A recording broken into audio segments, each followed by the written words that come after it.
this first one, Bass. Why don't you take this one since this is one of your picks? It is one of mine. Van Halen, one of the greats, all-time favorites.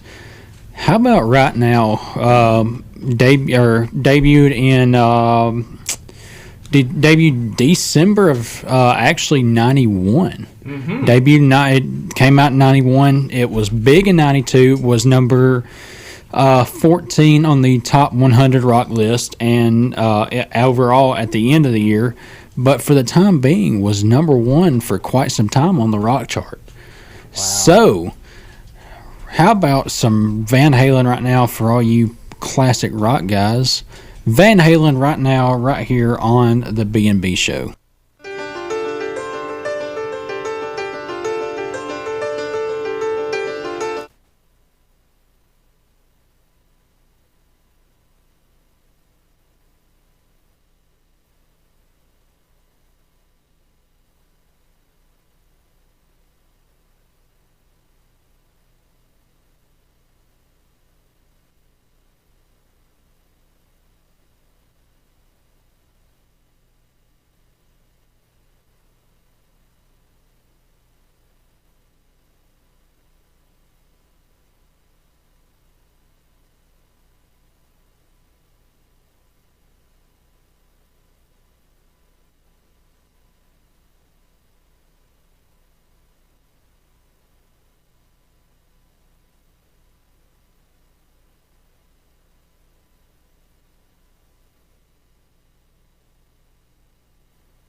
we're definitely in the fairway for sure. Absolutely. Well, we have already knighted him, Coach JJ. It's, of course, Jonathan Jordan, the athletic director of Jasper High School, joining us this week. You're kind of like the commissioner, kind of like Mike Slive is. You're kind of the commissioner of Jasper Athletics, you know? That sounds great. I enjoy it, that's for sure.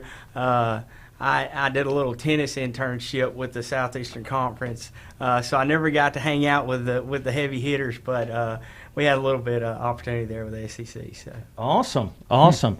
Well, let's jump right into it. Of course, the academic year is getting closer and closer, but the teams, the fall teams, are already warming up with practices. I know Jasper starts full pads on Thursday. Mm-hmm. I know volleyball, there's teams all around our area that's beginning to warm up. And I know as an athletic director, this is a time that you've actually got to be rubbing your hands and say, oh, this starts it all. Yeah, this is when it starts to really get fun. There's that buzz in the air. The kids are excited. They're ready to play. The coaches have been grinding all spring and summer. Coach Daniels says a lot, our head volleyball coach. He says a lot that volleyball never stops. And it's really that way with everything we have. There are kids that jump on and jump off at different points in the year because they're playing multiple sports or things like that. But really the train keeps going, so every sport's always rolling 365 days a year, doing something to get better. And so that really makes it fun. Like there's no point in the year where you can just forget about a sport. Even talking about spring sports, we're working on eligibility for a student athlete right now in baseball. Mm-hmm. Like people think, well, you can put baseball on the back burner. Well, you can't put anything on the back burner. No. Because our kids and coaches and our community deserve better than that. So we're kind of it's like juggling a lot of different things at the same time, and we just try to do the best we can at it. Well, within that context, you've got obviously a volleyball program that has historically been absolutely great. Football, I see this year really reestablishing what it needs to be at with the move from 6A to 5A. Mm-hmm. And I know there's returners coming back in football. What's your assessment of how things are going to look in the fall? I like you said, the move from 6 to 5 is going to be good for us. But they didn't gift wrap us anything. Mm-hmm. We still got to play and we still got to get after it. We can't mail anything in. But we are excited about it. We're excited about it, number one, because it's the next opportunity. Mm-hmm. Fall sports is the first thing that our community sees. So they see the football team, they see the cheerleaders, they see the volleyball players. So what they see right there, it kind of dictates what they feel about the start of your school year, and that resonates into winter sports and spring sports. So it is an exciting time. Like you said, volleyball's rolling. They're playing summer play right now. They just finished a camp at Wallace, and as a matter of fact, I think in the junior high division there were 4 teams left in the gold bracket, and Jasper had 3 of them. Mm-hmm. And then I think our varsity team competed at Wallace State, and then they got a bus from there to go to Birmingham to play. Wow. So they're getting after it. You mentioned football is they're going full pads. So they're getting ready to go here at the end of the week. That just it gives some incentive to some kids. You get tired of just running routes on air. Mm-hmm. You get tired of 7-on-7. You get tired of things like that. They're ready to run into something. So we're excited about that, and the kids have been working hard to get to that point. So there's a lot going on, man, and we're fortunate to be able to just sit back and watch it. Boy, wintertime, there is a lot of anticipation because you already had a wrestling team that crowned a state champion last year and has got guys that went. Mm-hmm. They're returning a lot. You had a great girls team that is looking to take that next step. They look really, really solid. And then, of course, we've got Coach Burns now, who's coming in and has already been running his guys like it's already playoff time. Mm-hmm. I tell you what, I've said this before and I'll say it again. I think when you've got weeks when the basketball and the wrestling is there, you just sell week-long passes. I mean, it is going to be absolutely standing room only. Yeah, they're really going to be fun to watch, but it's just a product of everything that they've put into it. You know, you don't just roll out there and win. Coach Otis has done a fantastic job with wrestling, and I probably sound like a broken record. I say the same things about him all the time. He comes in, he works hard, his kids do it the right way, and then they're rewarded when it comes state playoff time. We return a lot of points on the mat. There's a lot of points there. So we, Coach Otis along with Coach Morgan, they do a fantastic job, and their kids have kind of taken on the personality of them. They don't care who gets the credit. They don't care what it takes. They just want to get it done. So that's refreshing. You know, wrestlers are not ego guys. No. One of the things, I did an internship at Colorado Springs at the United States Olympic Training Center, and we hung out a lot with the wrestlers while we were there working, and they're just humble guys. But now when it's time to go, they get after it. Yeah. So I think those guys are special because there's nowhere to hide. So we are, we're fortunate to have those guys. And then also the coaches that we have there. You know, we lump cheer into winter sports, and they're coming off back-to-back third place finishes at Orlando at the Cheer Nationals. Wow. So if you ask me what is something about our athletic department that probably nobody realizes or that might surprise you, Amber Wright's one of the best cheer coaches in the country. Our girls they had 1 week off the entire summer, and that was this week. Wow. So they work really hard. I mean, she coaches them like football players. I mean, they work, they lift, they run, and they just drill, man. So we're excited about them. But they'll have another opportunity to make a really good run at it, and they could win a white jacket at nationals. They're that good. And then you mentioned Coach Burns. He has brought some juice with him, brought some energy that we needed, that our kids are feeding off of. Spring basketball and summer basketball is hard to get excited about because you got to wait all the way till Thanksgiving to play. Well, his juice has kind of gotten us through this, and the kids are grinding, man. They were running open gym, the past couple of days, so I've seen them in there just playing pickup games, and it's remarkable how much better that they've gotten just by drilling the fundamentals. When you break anything down to the smallest part, it's all about the fundamentals. So that's what they've really focused on for the last 4 or 5 months. And it's really paying off now when they're just playing each other. So we look for big things there. He has a good coaching staff. Coach Ronald Lane is going to be his top assistant, and he's been the head coach at Wallace-Selma. So he's going to bring a lot of experience with him. Also, Blake Manasco has joined his staff. Blake's a basketball guy. He's our head golf coach as well. Blake does a really good job, and then Matt DeCamper and Tyler Owens are going to be back, and they're good young coaches for us. So we're excited about them. You mentioned the girls team. Man, the girls they got a chance to be really, really good. Coach Laney does a fantastic job there with them. They like to run and get up and down the floor, and they get after you. So we expect them to be really fun to watch. Both teams. I would encourage anybody, if you get an opportunity to get season tickets to come watch those kids play, come. They're going to be worth the price of admission. We're doing something different this year. We're going to have a black tie club similar to what Coach Clem did at Walker College. So we're going to give people an opportunity just to come hang out, eat some food during the game up in the mezzanine level. Just stand around, talk, chat, hang out, just watch the game and enjoy good basketball, because it really is. We're going to look back on this time, and we're going to hope that we enjoyed it just because there's such a special group. So people don't need to miss out on that.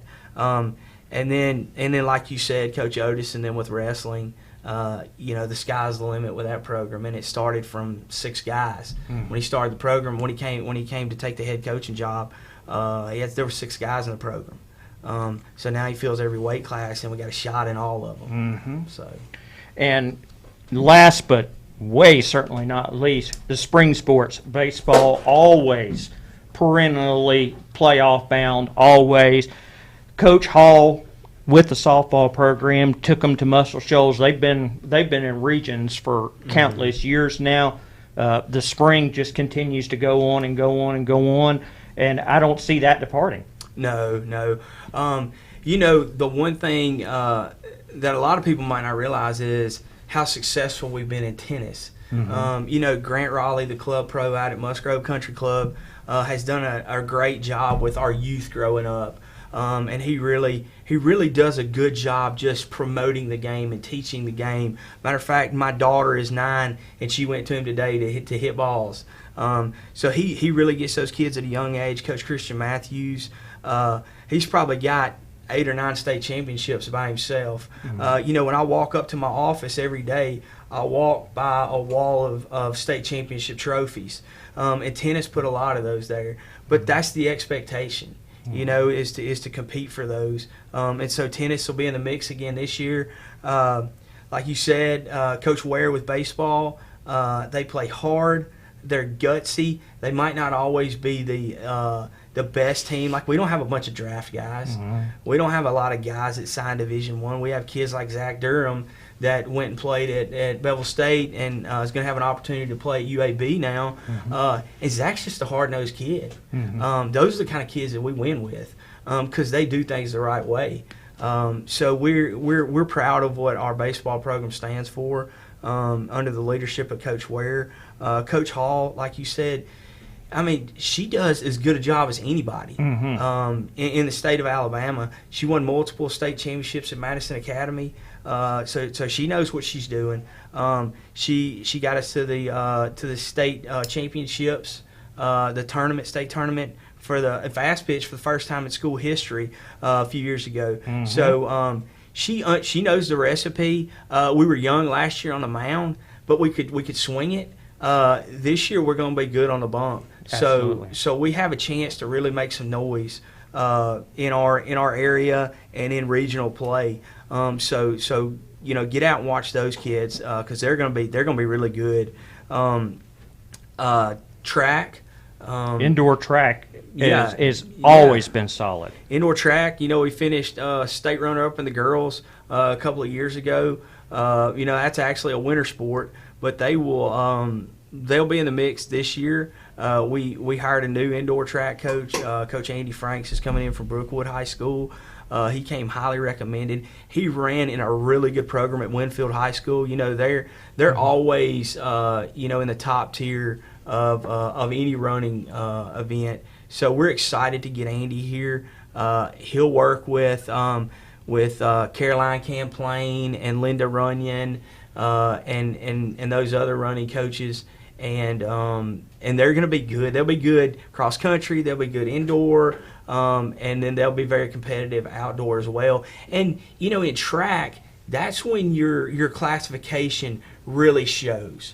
So like when we're in 6, we're running against Homewood, Opelika, people like that, and they just keep running numbers at us. Mm-hmm. Well, we don't have those numbers, in track and field yet.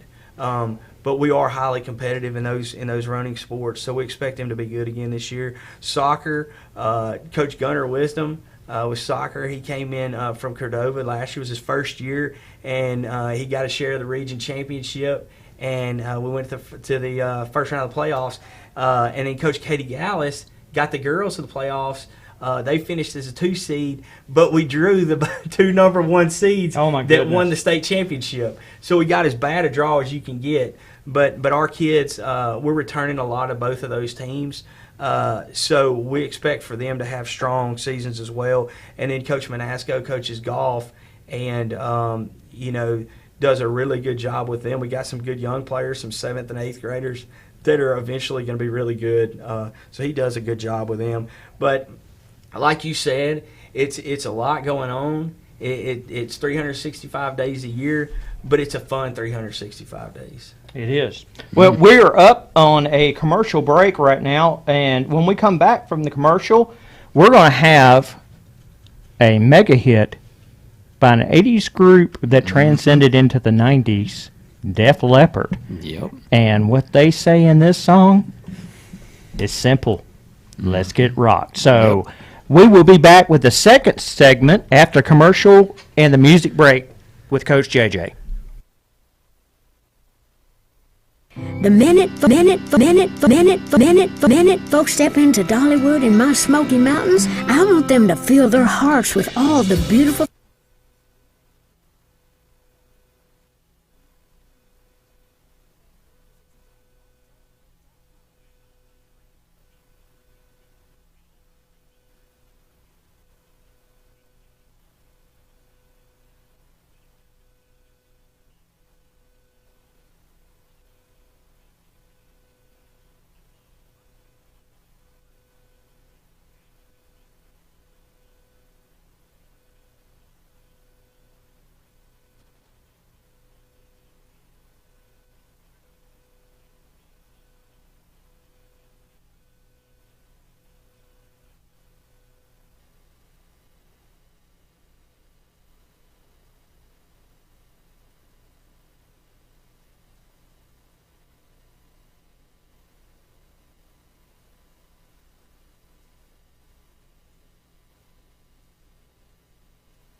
JJ is actually sent in a guest pick, and you know what? We're going to accommodate that. So our next song is going to be Coach JJ's pick. We'll let him introduce that, believe it or not, at the end of his segment. But Coach, you were on.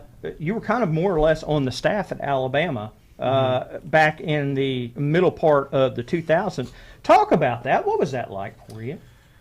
Wow, it was an awesome experience. I was a student equipment manager for football, so I worked for. I'll call him this. I'll say legendary Tank Connerly because if he hears that, he's going to say whatever. But I had the opportunity to work for Tank Connerly. He'd been in the game a long time, so I learned a lot.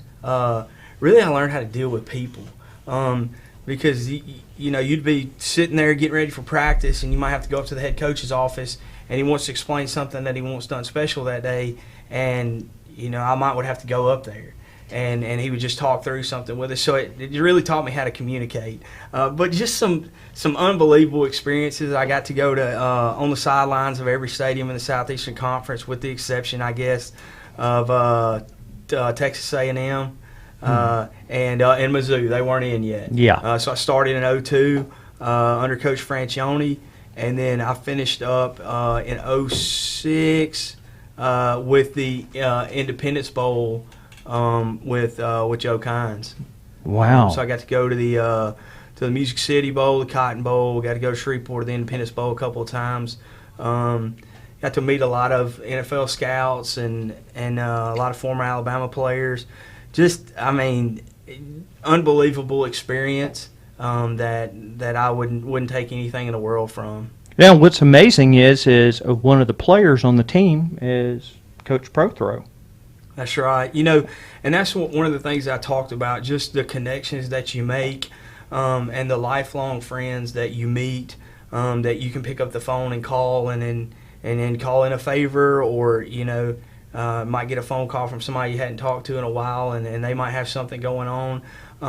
But, yeah, it started that relationship with Coach Prothro and myself and, just the type of person that he was when he was there. And the opportunity that he has to impact our students' lives with his story and with his heart, really. I'd heard that his family was in Tuscaloosa, and he was kind of going back and forth to Spanish Fort. I just picked up the phone and called him, and I said, "Let's get you back closer to home, man." And he was excited about coming. So yeah, just to meeting people and I'll tell you one crazy experience that I had. Go for it. Okay, so we were working practice one day, and there was one-on-one drill with the wide receivers and the corners. And at that time, I was working with cornerbacks.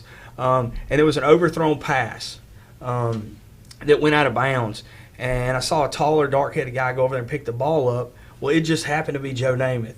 Oh, my goodness. So I was on a dead sprint because I knew he had to throw the ball back into play.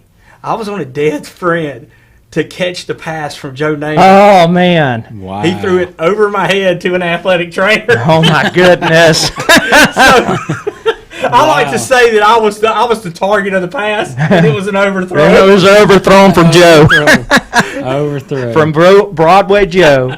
But it was fun. There's one experience being on the sideline that I've got to ask you about. Okay. I was at that game in the end zone when Coach Prothro made that catch against Southern Miss. What was it like on the sideline? What was being said? Well, I'll tell you this. All right, the catch that he made in the game was unbelievable. Mm-hmm. And I'll get back to that. Mm-hmm. He did it every day in practice. Wow. Like, he made plays like that every single day in practice. He ran the best routes I'd ever seen run by anybody, and he never took a play off. So he would go a rep. A young guy might try to get in there, and then he would just go again. But he used to make plays like that, so I used to call him the Prothro Show because you never knew what you were going to see. But when he made the play, my brother was actually running footballs on the visitor sideline, and so I looked over at him, and he's making the signal for catch. And I turned and looked at one of the other guys that I was working with. I said, "There's no way he caught that. If he did, that's the greatest catch I've ever seen." And then, an SB later. Yes. Made it everywhere, and it's still on the highlight videos that they show at the beginning. Yeah, Pontiac game-changing play. I mean, and I've got a painting of it in my house. He's big time, man. Wow. He was as good as anybody I've ever seen. Oh, yeah. And he's a better person than he was a player. Wow, that's incredible. Taking you back to this last season, how fun was that win over Coleman? I saw your quotes all over the place about that win, but just in your eyes, how fun was that win? It's a good win. I mean, it's important because it's so important to our community. It was big at the time, because it was Preston goes up and catches the ball, and then we had the goal line stand. So the game took you through every emotion. And that's what's so compelling about a sporting event is you never know what direction it's going to go. It's not scripted. It's just you're at the whim of the game, and it takes you through ups and downs, and oh no, I think we're not going to get it done. If Preston makes a play, we got it done. Now they're driving to go win the ball game, and we stone them on the goal line. So it was fun because it was like a great book. I mean, the story was so awesome, but the ending was it topped it off. So it was a great opportunity for our kids. When you saw our students come down after the game and storm the field, and everybody was excited about it. And I was excited for Coach Bailey because that was his first signature win. And I felt like he earned that win, and the kids earned that win. And you like for people for good things to happen to good people. And so it was very gratifying. And then you throw on top of it that they're our biggest rival. So anytime you can beat your rival at anything, if it's checkers, you take it. Yeah. Oh, absolutely. And I tell you what, that was a fun game to be a part of the broadcast crew. I'll tell you, I never will forget it. Coach, it has absolutely been wonderful having you on. You lined us up our next song, and it's by an immortal artist. And I remember this so well because it was played all throughout 1992. It's a song that's close to your heart. If you broke it to us, you like it apparently. So yeah, I like chill out music. I like music to just kind of relax and just kind of vibe to, where I can work or just chill or whatever. So I like have something playing in the background all the time in my office. And so this, when this guy starts playing the guitar, like who it is. Like when some people, he has a unique voice, but when he plays guitar, it's like when John Mayer plays, you know who it is before you ever, Jimi Hendrix, like who it is, but before they even start singing. So one of the greatest guitarists of all time, fantastic singer, Eric Clapton, Tears in Heaven. Let's go, Bass.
I absolutely enjoyed having Coach J.J. Owen, and he had told us just a moment ago off the air, he always is listening to us as they're cleaning up the stadium. So we have made a formalized decree that we're going to make sure that everybody out there in Viking land, including Coach Jordan, is going to get a little shout out on Friday nights as we're doing our wrap ups.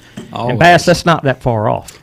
It's not. We're almost Friday will be, or no, we got some Thursday games. So tomorrow marks 3 weeks until football season kicks off here in from tomorrow, they're in full pads. Everybody gets the full pads, so it gets real. It's getting closer a week from and closer, tomorrow. Brian. It's close. And, we're actually going to be hitting the road. I'm going to be doing the practice updates starting next Thursday. We will be heading out and we'll be videoing the coaches, talking about how the team's looking at the progress. We'll have those up on the website, on Facebook and everything. We'll be doing those, and we'll do little talking points write down for it. So we'll be doing weekly practice updates. The first week we're only going to do 2 teams.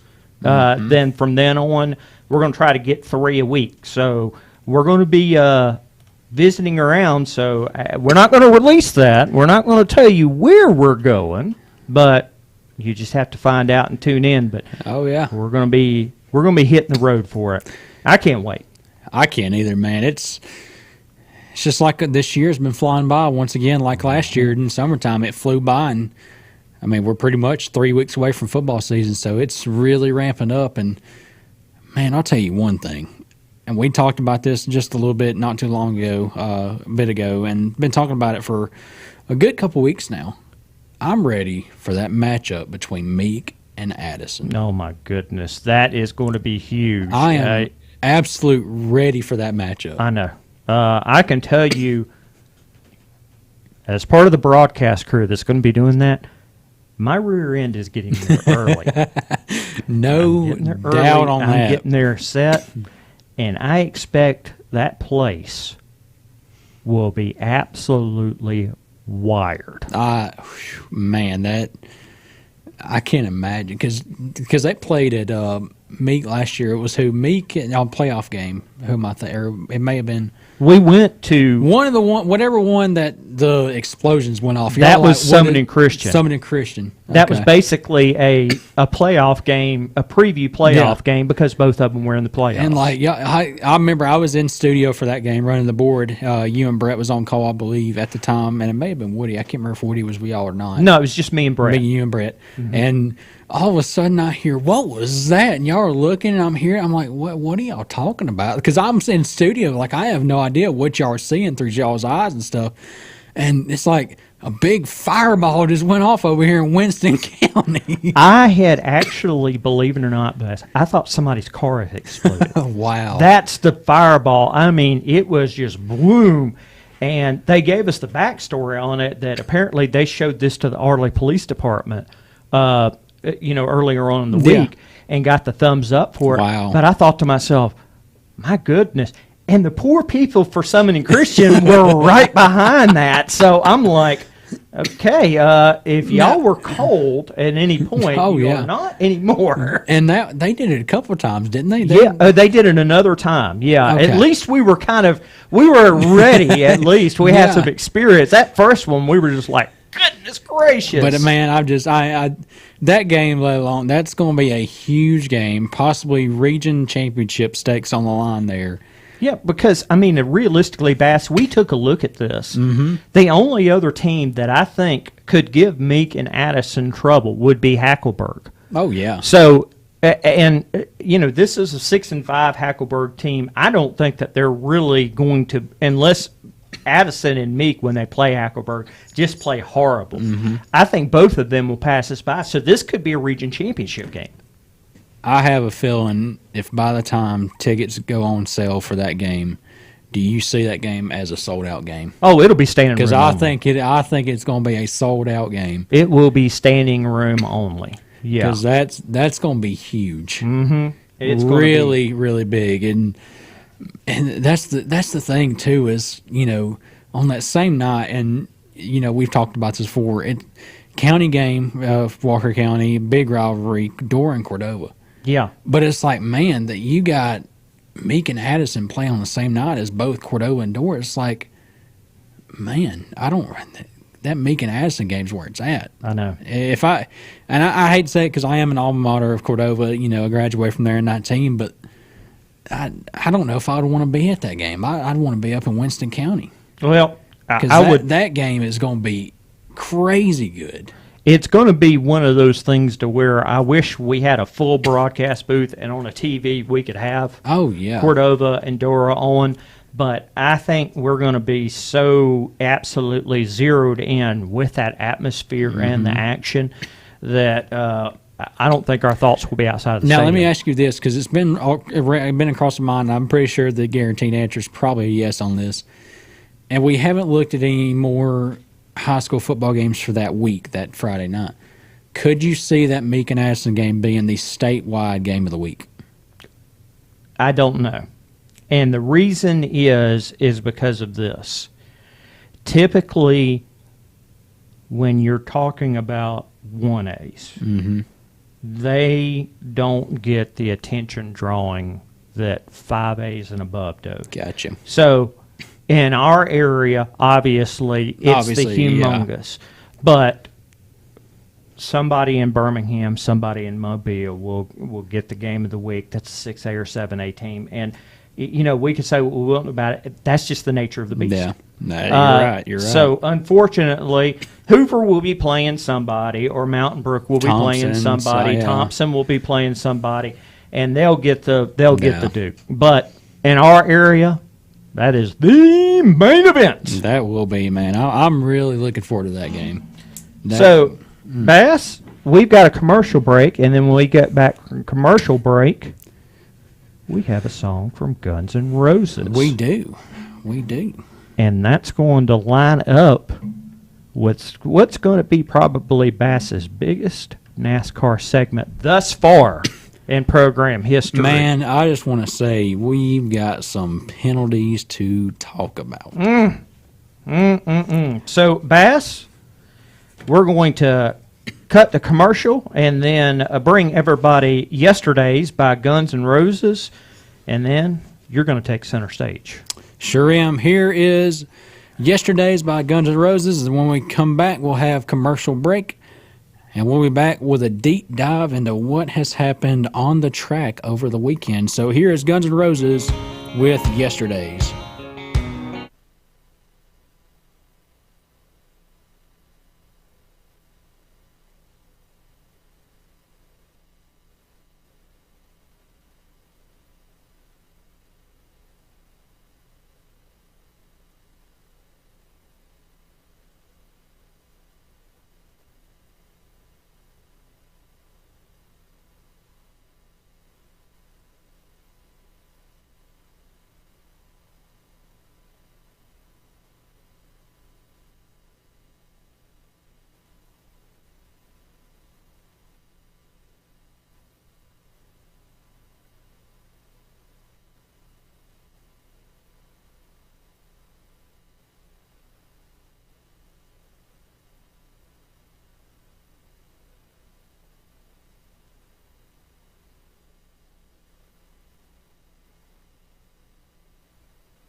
you got to dissect this week in NASCAR. So the spotlight is on you, Bass, for your NASCAR segment. On the track this week is a mess.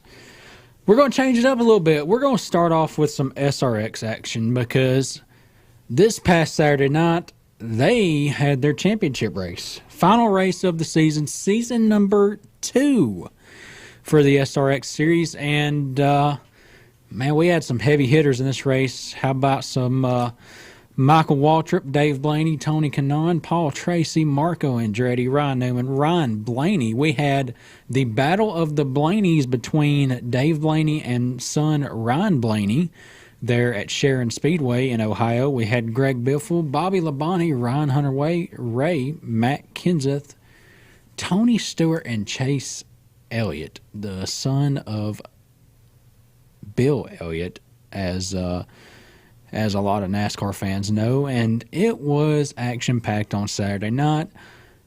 But how about this? Chase Elliott wins the main event race in the SRX Series, and Marco Andretti is your championship winner. Wow. And how about this, Brian? Marco Andretti got in a little wreck at the start of the main event. He injured his hand. He drove 70 laps with an injured hand. My goodness. And won the championship. Huh. Crazy. How about that? And like I said, we had the battle of the Blaneys, Dave Blaney, Ryan Blaney. Ryan Blaney got the better end of that deal. Ryan Blaney finished 7th with his father, Dave Blaney finishing 12th. So how about that? Now, on the NASCAR side, where do we begin? Well, let's start off with the Truck Series in action.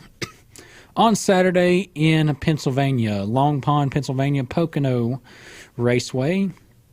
And how about a good old battle between Chandler Smith of the 18 truck and Ryan Preece? Came down to the wire, and Chandler Smith gets the nod there.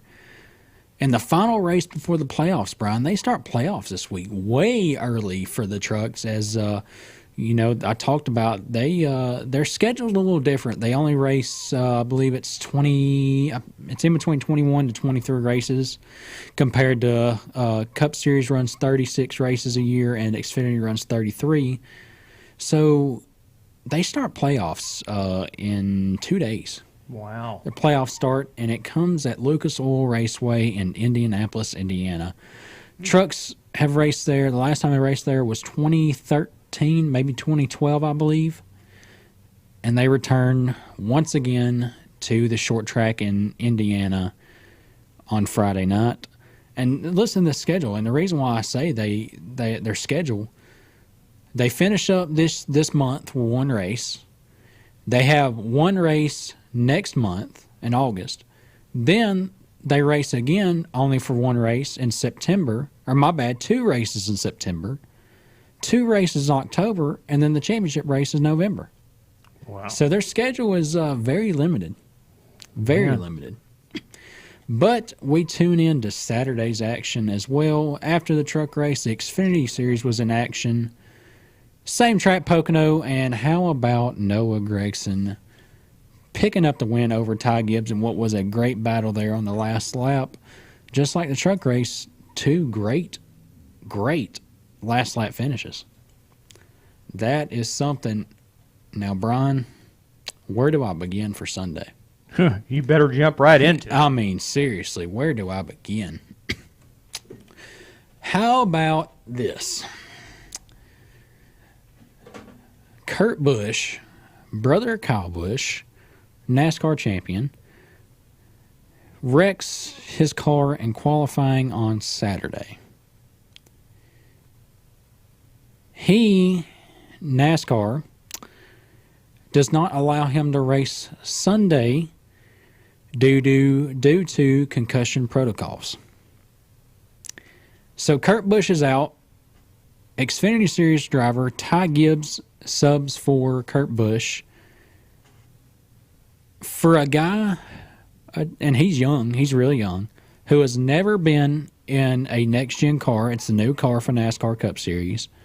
Hasn't even turned a single lap. He goes back to the Toyota Sim Center and back in Charlotte, North Carolina, does at 1 a.m. and gets behind the sim rig to practice in the next-gen car at 1 a.m. and then flies back to Pocono to race on Sunday, where he finishes in his debut race. Never has been behind a stock car, next-gen car, and does very impressive. Finishes 18th. Better than what anybody expected him to do. How about that? And then fast forward to the finish of the race. Denny Hamlin wins the race in Pocono, followed by Kyle Busch in second and Chase Elliott in third. Now, they always have post-race inspection afterwards. The top two cars, or everybody goes through inspection, but the top two really go through a pretty teardown of a system there for inspection. How about the winner and second place gets disqualified? The reason for the disqualification was there was something modified on the front fender of the car that should have not been there. Now, Brian, they never released a fine. The team owner did not decide to appeal the disqualification, the penalty. We were looking at possibly a very, very big, actually, penalty. And they decided not to penalize them, which is interesting. Nonetheless, the wins were taken away and second place was taken away. They finish last in the last two spots. Chase Elliott, your third place runner-up, wins the race. Why do I feel like mystery music needs to be playing while you're doing this? I mean, seriously. Like the Scooby-Doo mystery music, you know. And we thought that was going to be a big penalty. Now let's rewind to yesterday, then when NASCAR releases the penalty reports. The number 34 team, Brian, gets penalized 100 points and fined $100,000.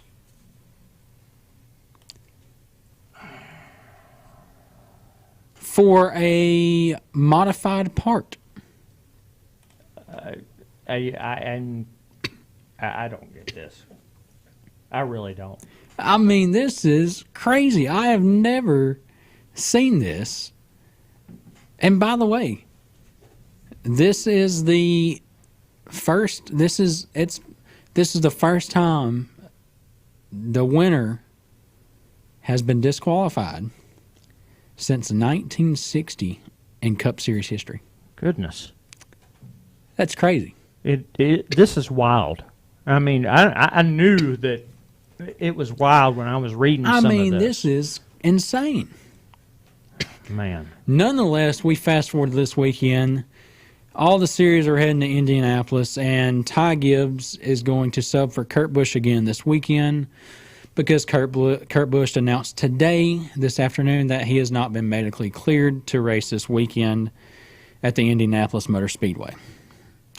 So Ty Gibbs will once again be behind the wheel of the number 45 car for Brian, you know who owns this team.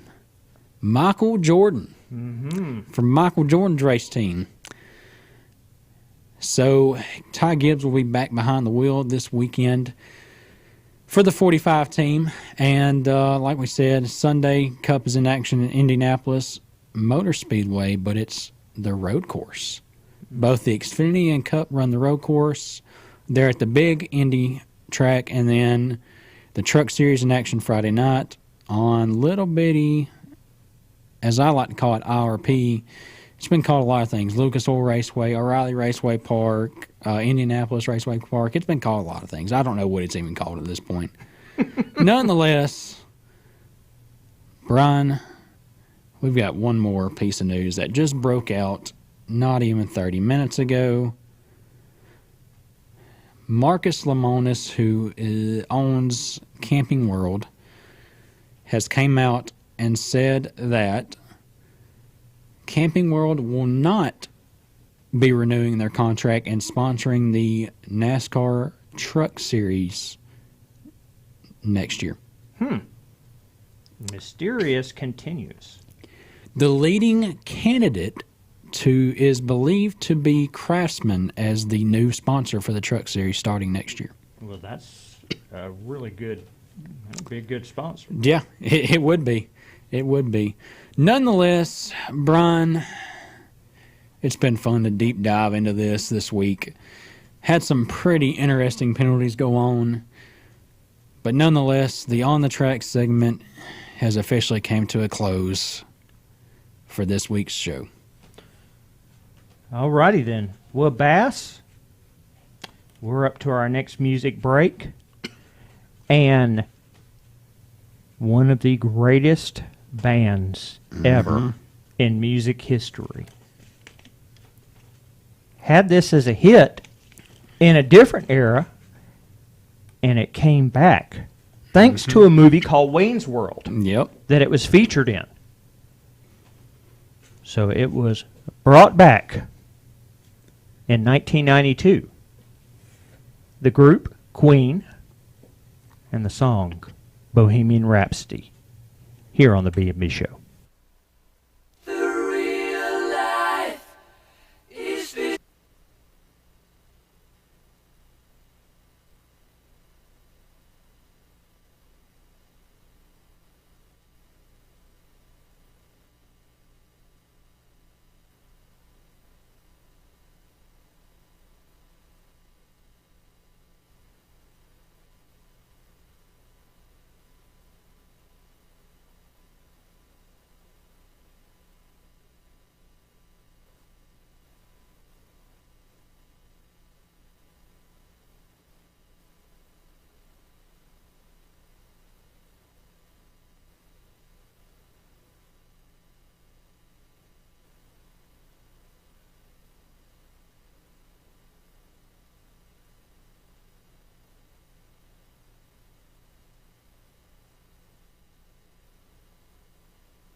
line. That was a great one by Queen. Transcends any era, as it's shown from one era to the other. Oh, yeah. And it's still great today. Bass, 1992 in sports. Oh, here we go. didn't do this the first time we had 1992, so it's time to go. And Here as we we go. always do, let's start off with college football. Alabama went 12-0 as it was leading to their national championship that would be played on January 1st of 93. So Bama got it done. They won the first SEC championship game. The first one was played Oh, in wow. 1992. That was my first ever college football game that I went to. Wow. And they played Slap the Gators. Beat them for the SEC championship. Thank you, Bama. And as we said, this would lead on to the national title. The Auburn Tigers went 5-1. Didn't make a bowl. Pat Dye, longtime coach for him, retired at the end of the season, 12 years right after the Iron Bowl.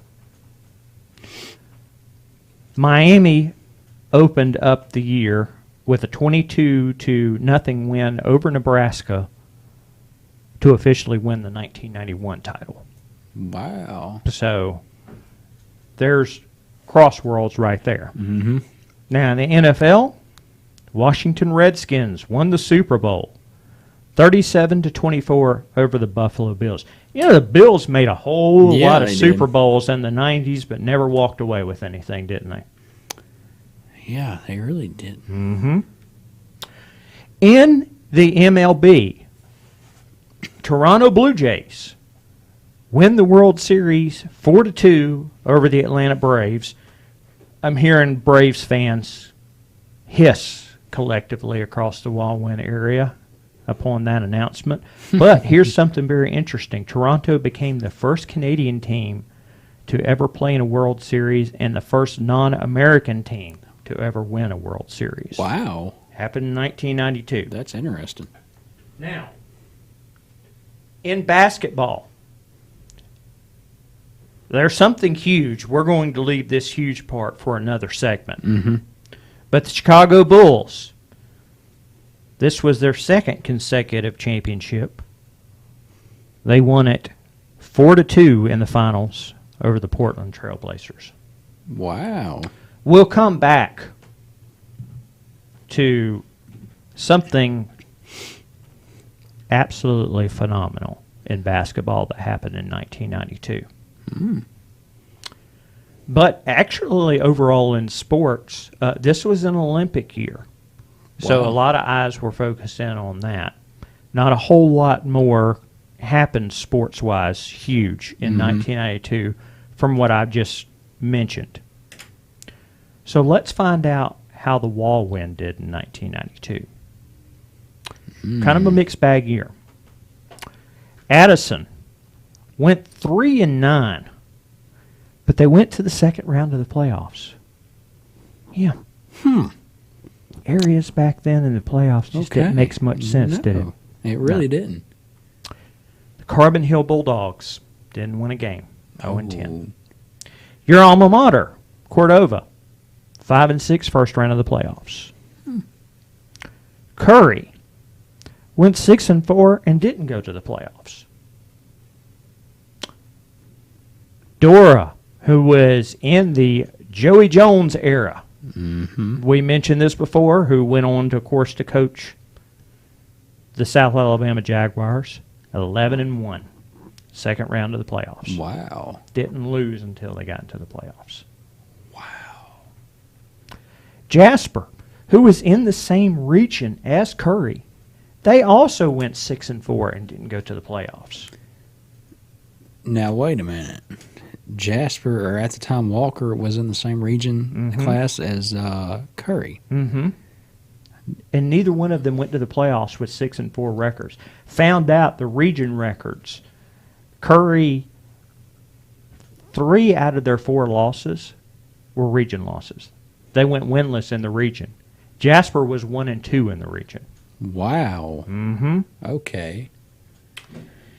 The Lynn Bears, 6-5. First round of the First playoffs. round.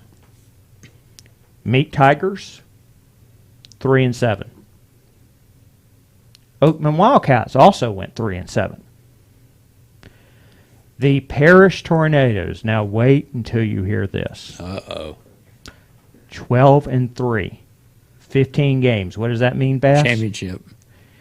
They lost in the championship game by 1 point, 13-12. In Wow. the championship game, you lost by 1 point. Wow.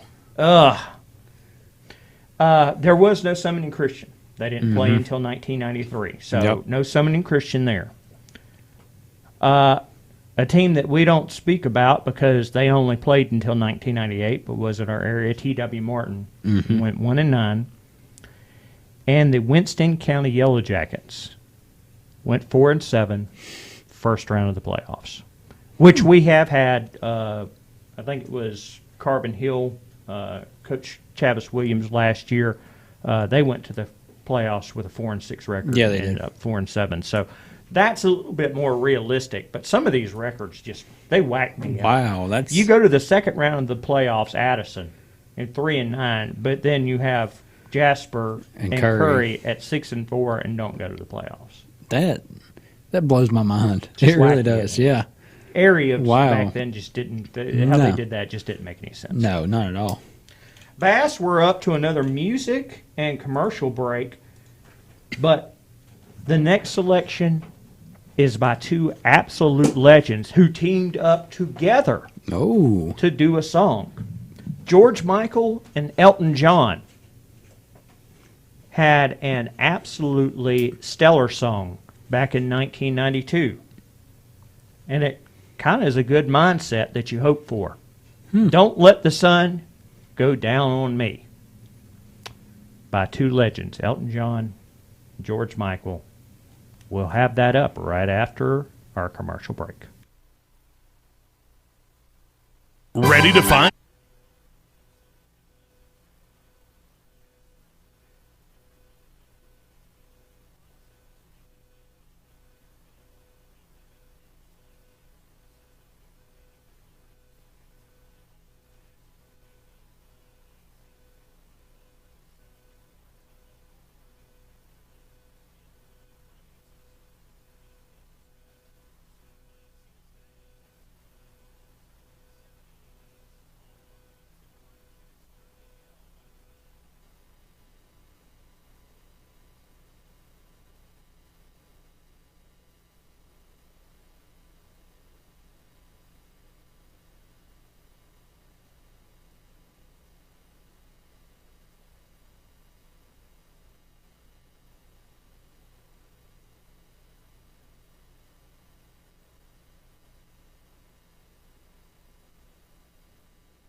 George Michael actually, as he's singing it, leads it on into Elton John, and the place goes crazy. Wow. So really, really good. I'll have to check that out then later on tonight. Think you'll enjoy it. Oh, yeah. Now, Bass, going back to 1992, year in sports, outside of sports, the late spring was a pretty dark time. We had the L.A. riots that took place. Oh, yeah. And there were riots in other cities across the country. Closest to us, Atlanta, had some. And it was a dark, tough time for the nation. And we really needed something to kind of take us away from that, even if it was just for a little bit. And we had something. Oh. You see, back in 1991, the Olympic Committee decreed that NBA players could play in the Olympics. And thus, the Dream Team was born. Oh, the Dream Team. The Dream Team was composed Magic Johnson, Charles Barkley, Chris Mullin, John Stockton, Karl Malone, Clyde Drexler, Michael Jordan, Scottie Pippen, Larry Bird, Patrick Ewing, David Robinson, and Christian Laettner. Wow. To put something in perspective for you, Bass, of those 12 players that I just mentioned in 1992, the first and second team All-NBA squads, only one of those players that were on the first and second All-NBA team were not part of the Dream Team. Only one. It was one on the second team. The MVP of the season, Michael Jordan, on it. The Collegiate Player of the Year, Christian Laettner, was on that team. The Defensive Player of the Year, David Robinson, on that team. Wow. Okay. This sets it up for you. It was a media phenomenon, not just for the nation, but for the players that played against the Dream Team. I mean, they were enjoying getting beat downs. Okay? And this is what it was going on. It was a beat down every single game. Look, the closest game that the Dream Team had was against Croatia.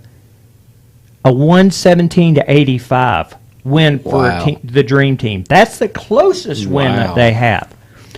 Listen to this. The lowest field goal percentage for the entire Olympics for any player on the team was 45%. A 45% percentage field goal shooting was the lowest. Against Angola, they actually went on a 46-1 run. There was a there was a free throw that was shot by Angola. Otherwise, they would have been on a 46-0 run at one point against Angola. Now, there was some controversy in it. In 1992, Shaquille O'Neal was a rookie. And Christian Laettner and a couple of other players were in the mix. And they took Christian Laettner over Shaquille because of his playing during his last year at Duke. So that was a controversy. It wasn't a severe one because they actually had a pretty good justification for it. Yeah. Isaiah Thomas, the phenomenal leader of the Detroit Pistons back in the era, was left off the team. Now, this is a lot more controversial because Isaiah Thomas and Michael Jordan have long hated each other. They hated each other before the Olympics. Yep. They hated each other during the Olympics. They still hate each other to this day. Mm-hmm. And a lot of it had to do with the way the Detroit Pistons used to play against Michael Jordan. Very physical, constantly hacking him. You know, it's been released numerous times over the years that Michael Jordan was not going to play on the Olympic team if Isaiah Thomas was on it. Mm. So Isaiah Thomas, who was, for all intents and purposes, a deserving superstar at that time, was not on the team Wow. because of the long-standing beef between him and Michael Jordan. Wow. This was quite possibly the most gripping sporting event nationwide throughout that entire summer. Now, the overall Olympics, you know, most gold medals and all the rest of that, was actually won by what they used to call the United Team, and it was the former Soviet Union. Mm-hmm. Soviet Union had broke apart at this time. Well, at that time, they didn't really know if what they would call themselves. It would later be called the Russian Confederation. But they were called the United Team. Mm. Back then, they actually won all of it. But in basketball, nobody touched the Americans. As I said, the closest win that they had, 117 to 85. Wow. That's 32 points. That's the closest that you'd get. You know what that would be in prep basketball? That'd be a hot clock. Mm-hmm. It would be. That's something. It would actually some of the Croatian players who had not faced anything like that and had dominated everywhere, was actually asking certain players, particularly John Stockton, please don't shoot any more points. They'd not been handled like that. I mean, this is the equivalent, Bass, of Alabama playing Huntington. You know, Huntington's a great team. But you're talking one level, or an NFL team, you know, playing a middle of the pack SEC team. Yep. It was huge, and it was so fun to watch. Wow. Those guys were just out there, and you could tell how much fun they had. You would see videos all the time. I mean, it was a media free-for-all. Wow. Because people wanted to see so much like that with all the darkness that was going on around them. It was a media free-for-all. You saw friendships going on. Patrick Ewing and Larry Bird joking around with each other all the time. Charles Barkley, being Charles Barkley, saying some of the funniest stuff. Oh, yeah. He even said, Angola. You know, I don't know where Angola is, but I don't think it's going to matter after this game. Charles being Charles. But it was so fun. It was really a fun time, and I never will forget it. Anybody who lived through that era thoroughly enjoyed it. Wow. Something to see. By the way, anybody who wants to check out some of these, there's quite a few of those games out there on YouTube. Oh, wow. That you can watch. A lot of fun. But Sounds like it. we're up to our next one on the music break. U2. And this is probably our shortest song selection by words, because the song is only 3 letters long. Yeah. One word. And it's called One. And here is One by U2.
Check out your new Bevel State Bears.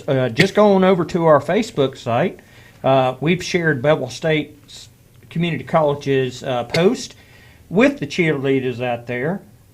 Beautiful group of young ladies that'll be representing Bevel State. And we'll be looking forward to seeing them courtside. Yep. Very, very, very soon. Yeah, and there's I know for sure there's a couple Cordova Blue Devil cheerleaders on that Sure cheerleading enough. squad there at Bevel State. So how about that? Sure enough. By the way, got to give another shout out to our broadcast colleague, Woody, the professor of rock and roll Wilson. Oh, yeah. Woody, I was actually on his show. He wanted to bring me on late this afternoon, just before he went off the air, to talk about tonight's episode. Woody had to deal with some headaches. We had some technical difficulties earlier today, so Woody had his class disrupted, which is not good for the professor, but we were able to get everything worked out, and Woody was able to get back on the air and conduct some class somewhat. But, Woody's getting ready for football season. Yes, He's going to be up in the broadcast booth again, calling the Vikings action. And everybody should definitely have the radios tuned in Monday through Friday from 10 a.m. to 2 p.m. for the professor of rock and roll. Woody does such a great job on He his is. show. He is Phenomenal guy. Phenomenal, yes. Great mentor to all of us here. We're lucky to have him. But be sure to tune in for that. And Bass, speaking of football action, and our next segment here at the top of the hour, we're going to be looking at players in the Whirlwind who went on to play at the collegiate level. FCS, or as it was known, 1AA and higher back in the days. And there was a lot. Now, I've got to go ahead and say this is not a complete list. It would take a lot to get a complete list. But it is a pretty thorough list. And some of those would surprise you. We've had some that you were just like, wow, we've had a bunch. And, of course, there are some names in the recent past that we also have up. So I know, and not meaning to interrupt you, Brian, here, and I'll mention it here in a couple minutes, but I know for sure there was one of them. I went with him at Cordova at the time, freshman year. I can't remember if he was a junior or no, he may have been a sophomore. I can't remember exactly. I know somebody who went on to play for a team, and I'll mention that in a few minutes, but I know someone personally who went on to play college ball. Yep. He actually started off at one in-state school and ended up in another one. We have the same thoughts on this. Yep. And if we do not name off a particular school, that doesn't mean that they may not have had a player. It's just I was looking through the list and couldn't see anything listed. There was some players that I saw that were not listed that I know of that played. So it's like I said, this is not going to be a complete list, but we're going to run all that down here in just a little bit. And then on top of that, Bass, in the second part of the hour, we're going to take a look at the first week matchups for everybody across the Whirlwind, what dates they are. That's going to be fun.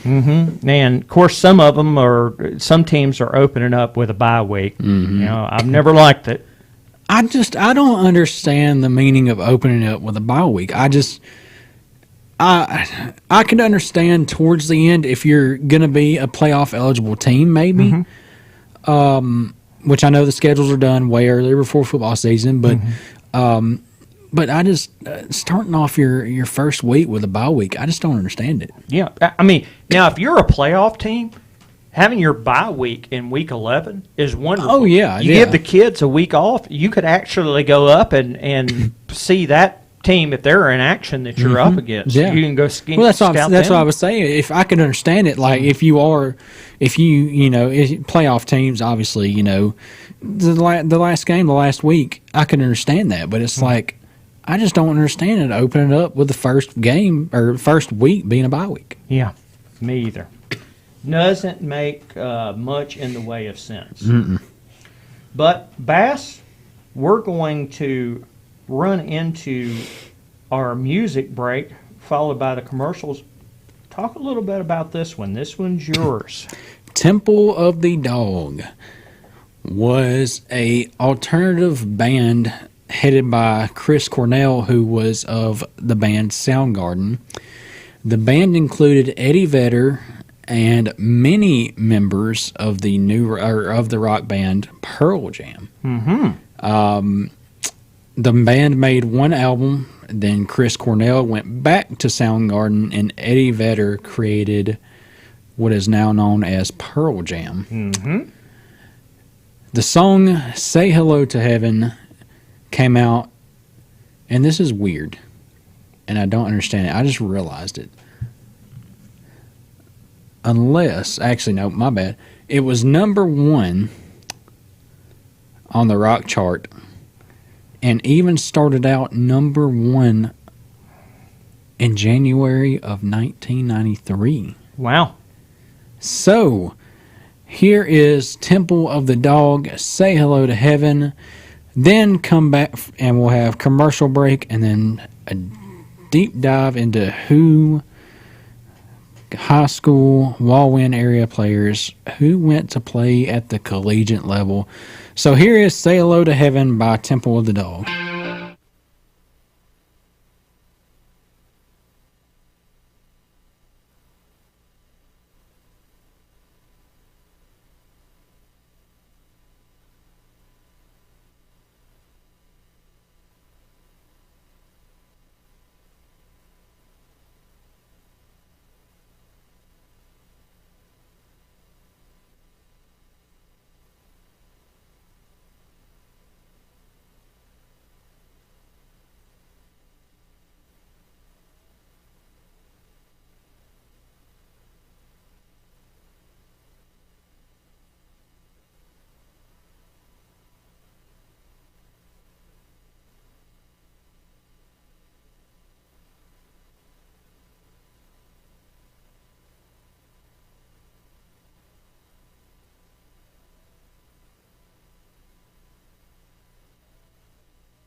and take a look at some of the past and then some of the future.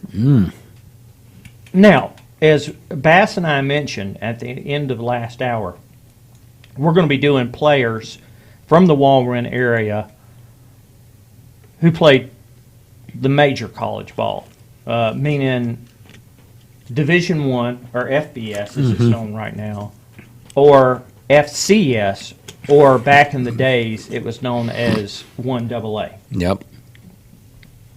So let's start off with Addison.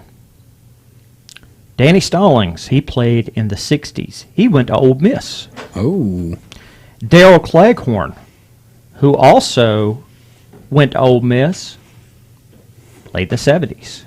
And then Marty Henson, don't know what era he played in, but he went to UNA. So the Addison Bulldogs.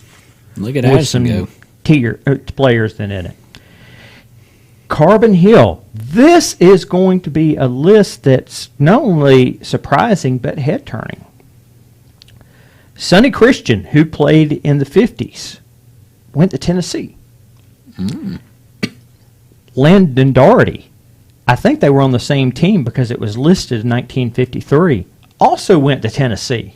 So they guess they were a package deal. Yeah. One that was featured a few years ago, Lloyd Nix, 1954, went to Auburn. Terry Clark, he was also in the 50s. He went to Bama. John Cara, I hope I'm saying this name correctly, 1965, went right down the road to Sanford. And Don Alexander, this is an interesting one, 1966, Kansas State. Wow. Time for your alma mater.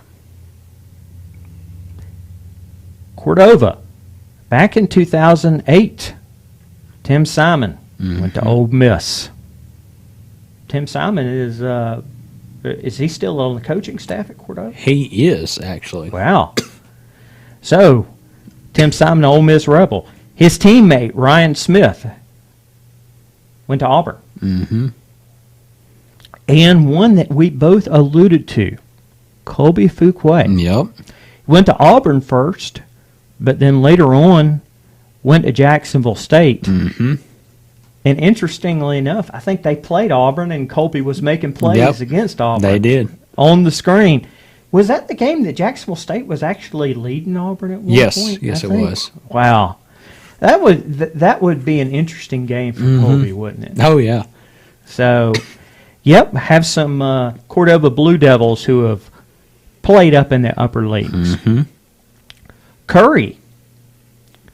Jim Gaines, 1964, went to Alabama. Junior Wisenant, 1968, Jacksonville State. Some Curry guys getting it. Dora. Morris Savage. He was featured also not too long ago, I believe. Also, 1954, went to Auburn. Dennis Campbell, 1968, Auburn. David Muncher, 1968, UAB. Martin Glover, who was a coach for Summoning Christian, and then went back and coached as his alma mater, was a player in the late 90s for Alabama. Wow. And that leads us to our last Dora Bulldog, the current head coach of the Dora Bulldogs, Chavis Williams. His last year was in 2006, and he, of course, went to Alabama and is back home. Yep. Jasper. Now, I know there is a whole lot of these that are probably not on the list, but we're going to go ahead and take this what we got them. And I don't have years on a lot of these. Adam Cox, I know he played, I believe, in 2000 at Alabama, somewhere in there, obviously Alabama. Cameron Sanders, Jacksonville State. Brad Baker, Samford. Eric Oliver, who was, I actually interviewed him when he was on the JPD. Oh, wow. He went to Ole Miss. I think he was there in the 2000s because he played under Coach David Cutcliffe when he was at Ole Miss. C.H. Scruggs, Samford. I actually went down and interviewed C.H. When he was playing for Samford. Wow. For a feature. Jaquez Kirk, Vandy. He's a smart one. Lenny Patrick. That's a name that's very familiar to a lot of Jasper fans, Walker County High School fans. Alabama. Bill Richardson, Alabama. Bill James, Auburn. Dodd Holt, Alabama. Gene Rayburn, Alabama. Frank Watts, Troy. Willie Scott, Alabama A&M. And one that we were made very familiar of just a few months ago, who is now a member of the Minnesota Vikings. Oh. Myron Mitchell, UAB. Mm-hmm. Let's take a look at the Oakman Wildcats. Brian Deal, who was a member of that 1992 national championship team, obviously Alabama, graduated from Oakman in 1990. Ben Posey, he graduated from Oakman in 2008, Mississippi State. Ooh. You knew one of them had to come up as close as we are there. Yeah. Billy Beck, Auburn. And here's an eye twister. John Freeman, Notre Dame. Notre Dame? Mm-hmm. Wow. And the most recent signee to our area, A.J. Odom, Memphis. Wow. Parrish, relatively not too long ago, Tony Dixon, who has a lot of state records still, played for the Kentucky Wildcats. And Winston County, Bobby Daniel went to UNA. Tom Jeff Henderson went to Bama. And currently, though he is a walk-on right now, Austin Owens, Yep. Alabama. Yep.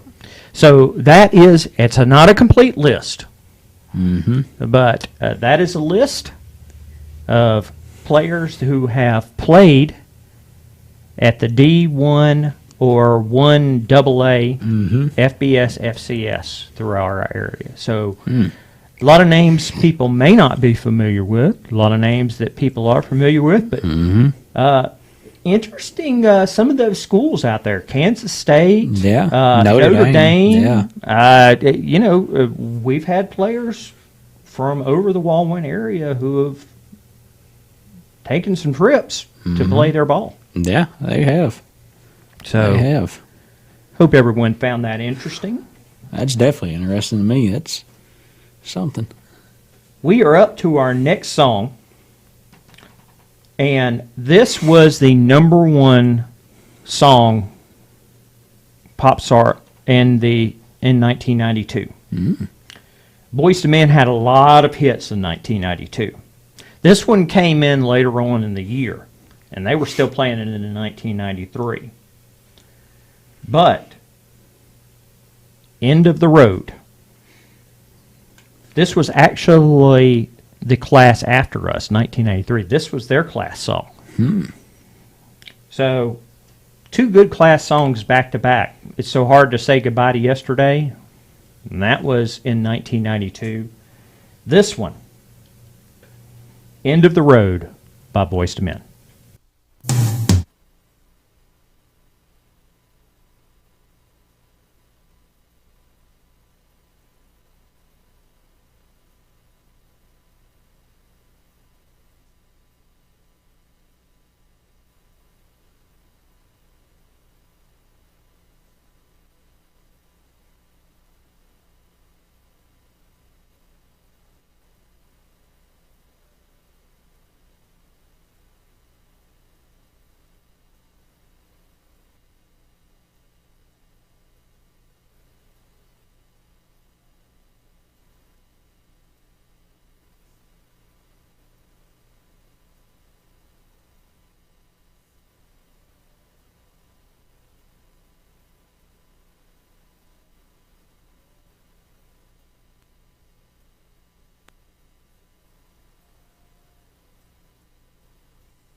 One pop song in the Billboard charts in 1992. Brian, I want to mention something real quick because I just saw it on Twitter. It just got posted.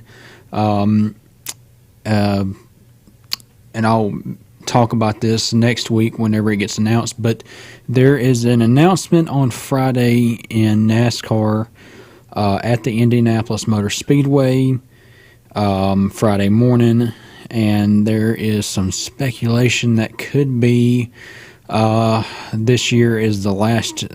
This year will be the last race of the road course for NASCAR. Sounds like they may be going back to the oval, which is huge because the oval there at Indy was also known as the Brickyard 400.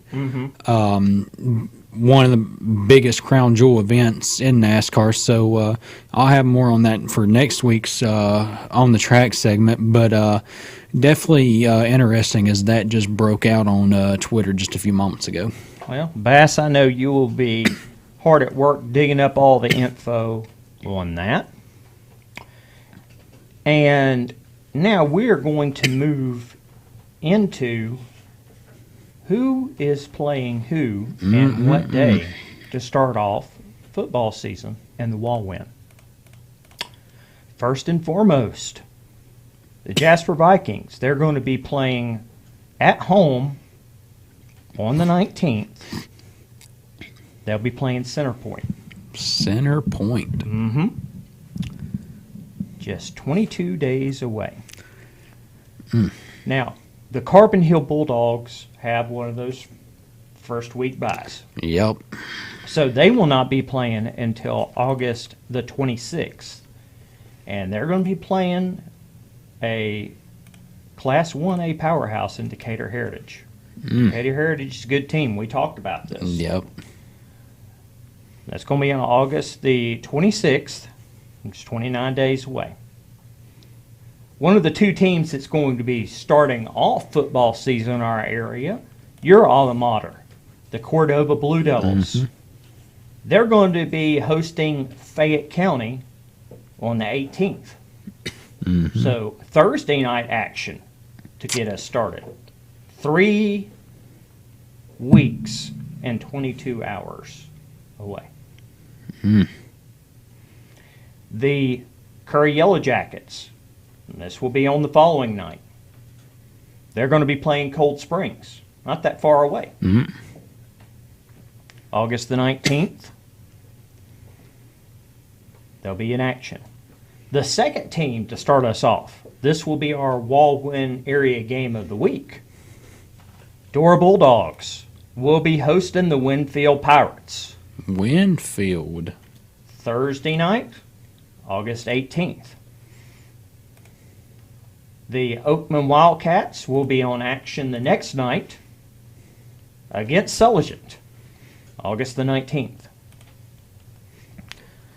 The Summoning Christian Eagles are another one of those teams that have a first week bye. They're going to be playing Hubbardsville, one county over, on August the 26th. Winston County Yellow Jackets are going to be opening up, excuse me, it's actually, this is two teams together, Addison and Winston County, because they're playing each other on August the 19th. The Lynn Bears, they have an open week the first week, but on Friday night, October the 26th, they will be taking on Marion County. The Meat Tigers. Boy, this is quite a matchup to start off with. Friday night, October the 19th, week 1, they'll be playing Maplesville. That is going to be a dogfight. August the 19th. Ooh, man. So, Bass, that's going to be quite interesting as a first week opponent. And there's good week 1 matchups. Oh, yeah. Cordova, Fayette County, Dora, Winfield. Those are some primetime games. Yeah. I am interested to see year 2 with the Lynn Bears for Coach Hastings. Oh, yeah. Marion County, typically they're a good team. Yep. So we'll see how far they improve. But a lot of good matchups this first week. Can't wait to get into it. Man, that first week's going to be interesting with some of those games. So, Bass, we're up to our next music and commercial break. PM Dawn had a couple of hits in 1992. This one, this was part of also, I believe, of the Boomerang soundtrack, just like End of the Road was. Had some good songs that made it on that soundtrack. But this one is I'd Die Without You by PM Dawn, a top 25 hit. And we're going to bring it to you, and we'll be back after the commercial break.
Tickets start at $25 at Ticketmaster.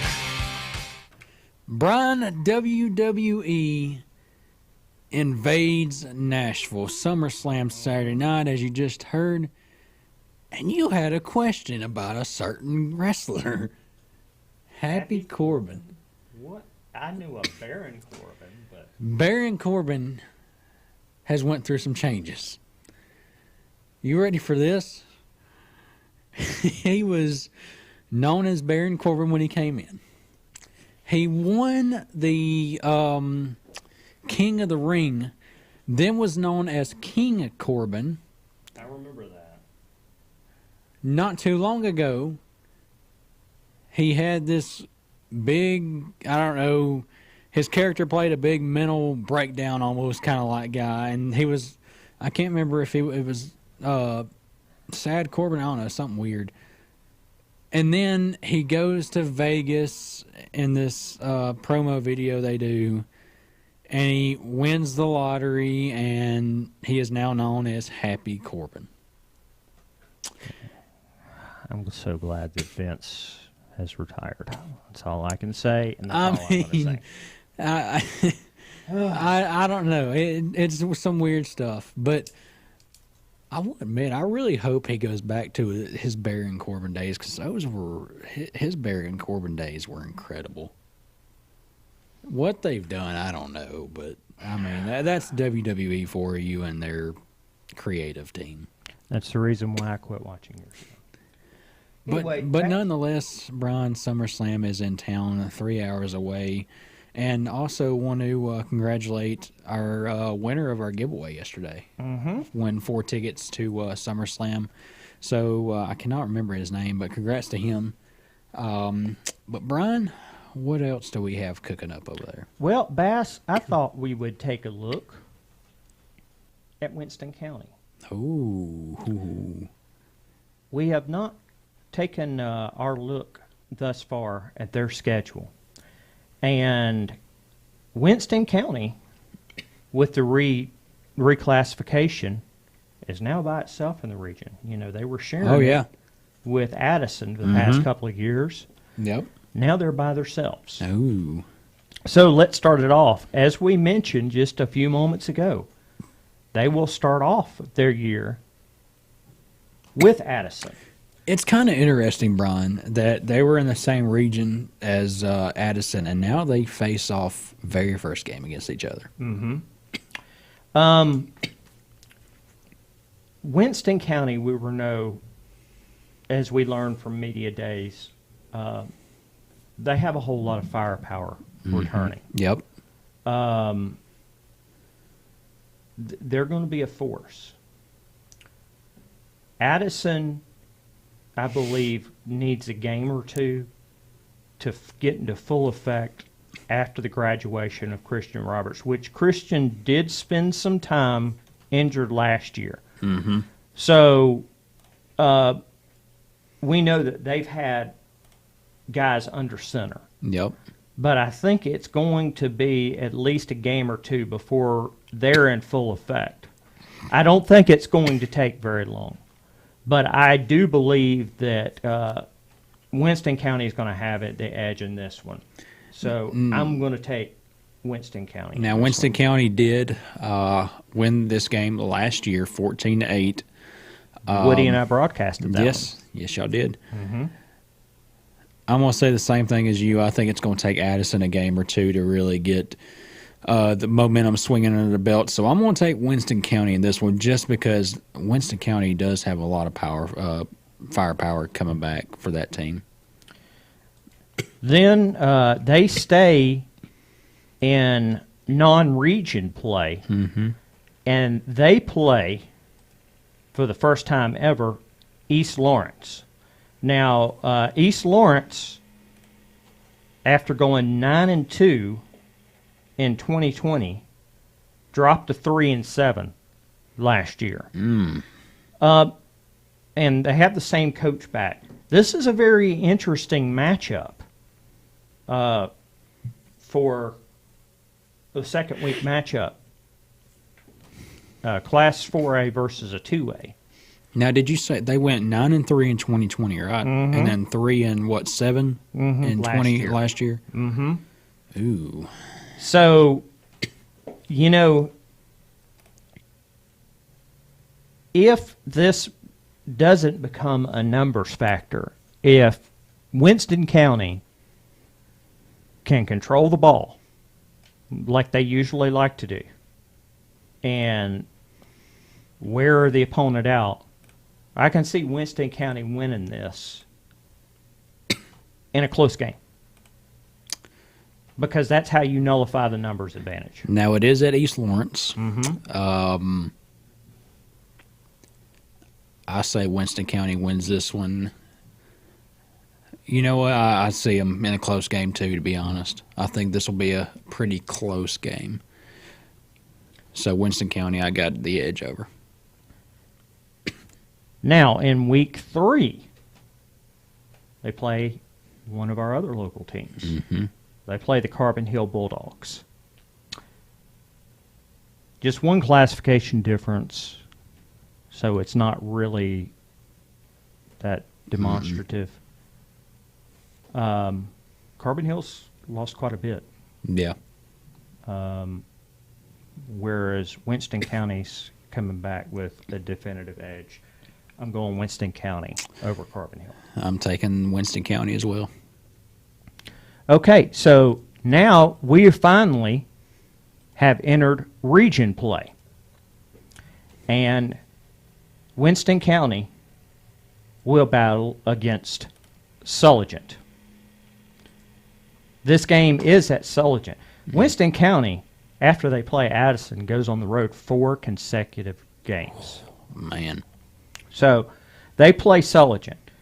Sulligent went 7-5 last year. Same head coach that they've had since 2015.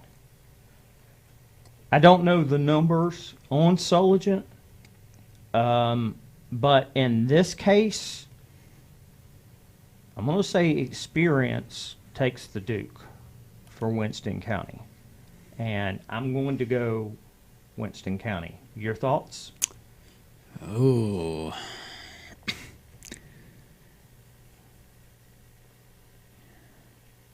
Man, this one, I feel like this one could go either way. But I think by a touchdown, Winston County is going to take it. Okay. So, that takes us to week number 5.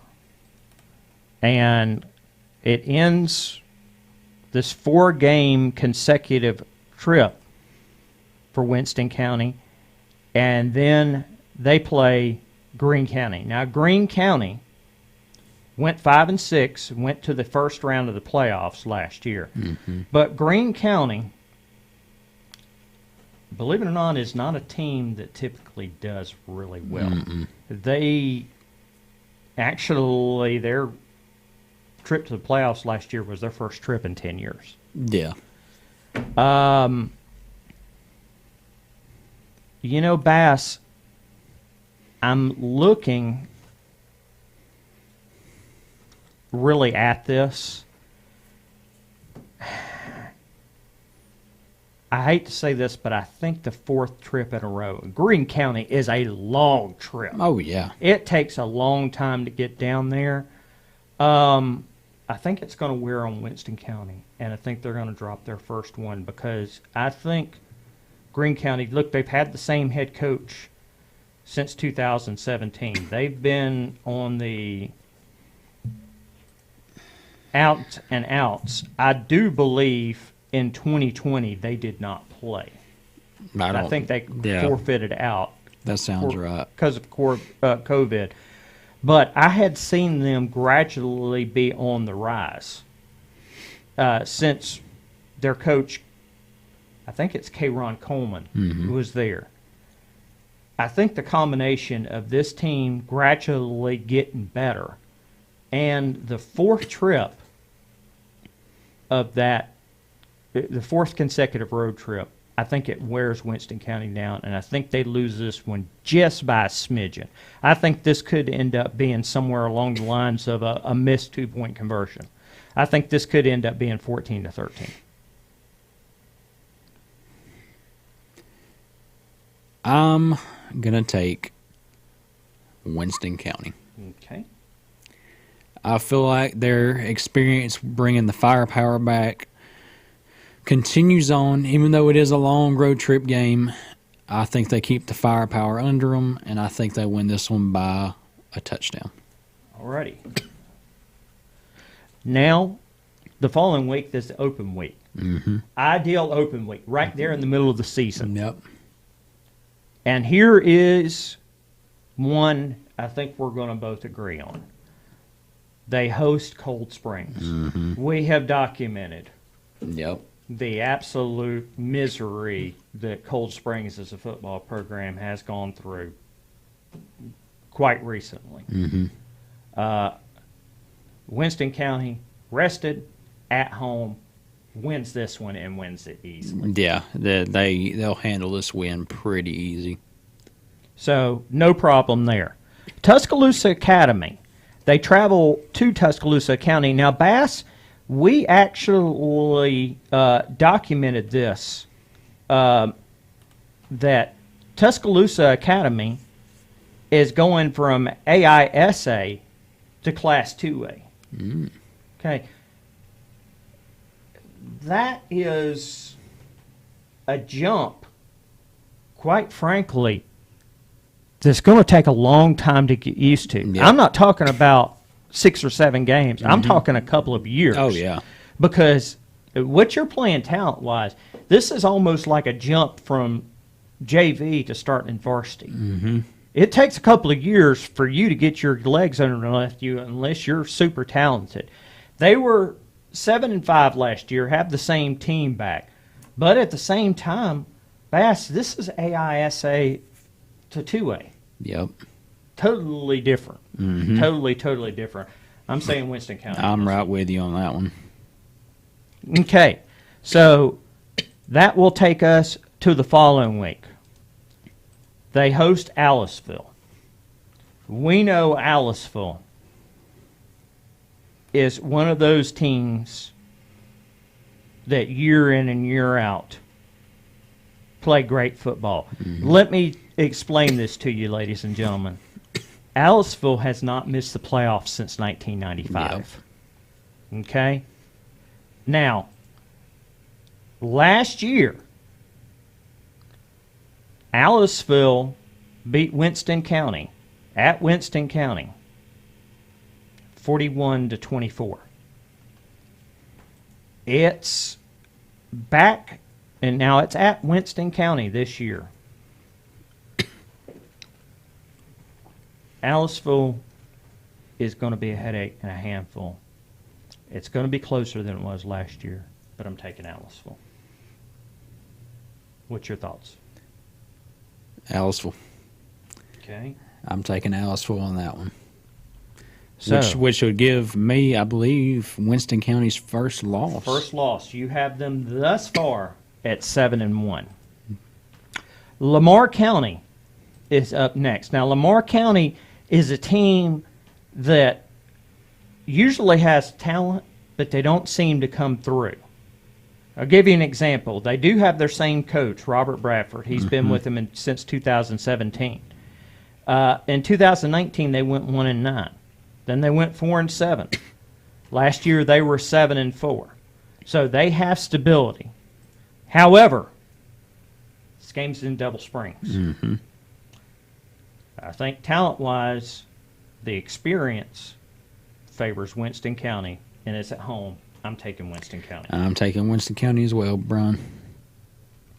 All right. So that ends up region play. That wraps it up. Last game of the year for Winston County is at home, and they will take on the Faulkville Blue Devils. Faulkville is a team that's very much a mixed bag. Mm-hmm. Okay. Second year for a coach. Last year they went 4-6. Years previous to that, they were 8-3 in 2020.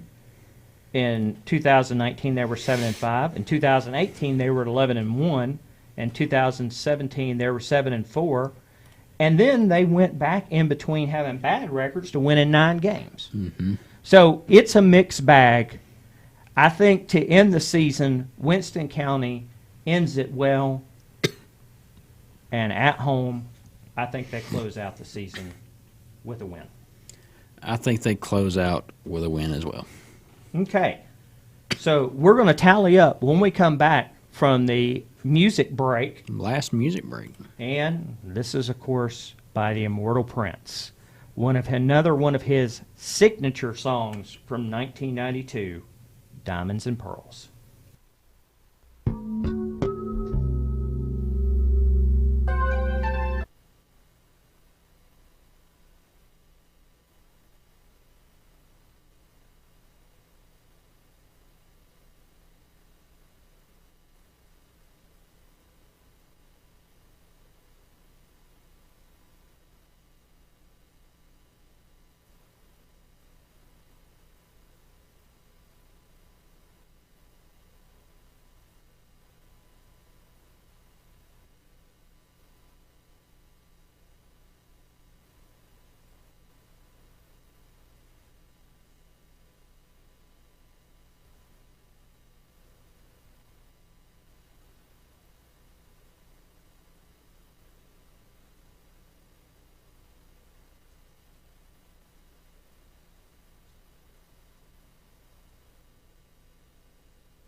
Bass, we're going to be rolling the dice here in just a moment to find out which year we're going to be going to next week here shortly. But we're going to wrap up our thoughts on the Winston County Yellow Jackets.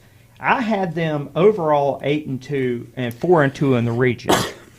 Bass had them at 9-1, 5-1 in the region play. Now, Bass, this ostensibly would probably put them at home in the playoffs. Depending on what happens with the team in front of them, they could end up first place. Yeah. It could happen. With 4-2, it's a little bit more spotty. Most likely, unless there's a crazy race where a bunch of teams were all at 4-2, most likely they're not going to end up in first place. Second place is a bit spotty. More likely we're looking at third place, which is kind of hateful for an 8-2 team. Oh, yeah. But this is a region it's a 7-team region, and it's extremely heavy at the top, very heavy. But one way or the other, it's a shoe-in for them to make the playoffs. Just do they end up in first, second, or third place? Yeah, is what we're looking at. So let's take a look at where we're going next week. Ground rules is we cannot go back to 1992. So, drum roll, please. Here we are. And we can't go back to 1992. Sorry, I just said that. No, we can't do it. 1991. We're just going backwards. Yep, we're going backwards. 1991. I don't think we've done 1991 we have not. yet. So, we'll have a year in sports in 1991.